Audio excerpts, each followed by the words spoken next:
ಅರಸನೇ ದೌರ್ಭಾಗ್ಯವಂತನನ್ನು ಕಟ್ಟಿಕೊಂಡು ನೀನ್ಯಾವ ಸುಖಪಟ್ಟು ವಿರೋಹಾವತಿ ಅರಸನಾದ ಎಂದಂತ ಶಿವನನ್ನು ವರ್ಷದ ಸುಖಪಡಬೇಕಾದ್ರೆ ಬಿಡಲಿಲ್ಲ ಮನದ ಚಿಂತೆ. ಕೆಲವು ದುರ್ಮಾರ್ಗರೇ ಎಲೆ ದುರ್ಮಾರ್ಗ, ನನ್ನಂತ ಪತಿರತೆಯನ್ನು ಕೆಣಕುವುದು ನಿನಗೆ ನ್ಯಾಯವಲ್ಲ. ಅದು ಯಾತಕ್ಕೆ ನ್ಯಾಯವಲ್ಲ ಸುಂದರಿ? ಏ ಸುಂದರ, ನೀನು ಪತಿರತೆ ಎಂದು ಹೇಳಿದೆಯಲ್ಲ, ಪತಿರತೆ ಮರ್ಮವೇನು ಗೊತ್ತಿಲ್ಲ. ಅದು ನಿನಗೆ ಗೊತ್ತಿಲ್ಲ.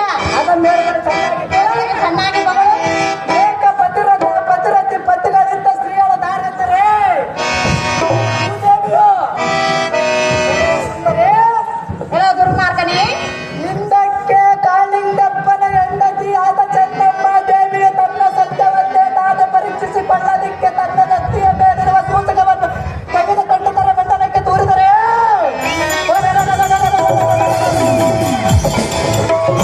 ಅದು ಮಧ್ಯಾಂತರದಲ್ಲೇ ನಿಂತಿತು. ಇದೇ ಸುಂದರಿ, ಕೆಲವು ದುರ್ಮಾರ್ಗನೇ ಆಕೆಯನ್ನು ಈ ಲೋಕದಲ್ಲಿ ಪತಿರತ ಸ್ತ್ರೀಯರು ಎಂದು ಕೊಂಡಾಡುವ ಕಮಲಾಕ್ಷಿ ತಡ ಮಾಡದ ತೀರಿಸುವ ಆಕಾಕ್ಷಿ. ಕೆಲವು ದುರ್ಮಾರ್ಗನೇ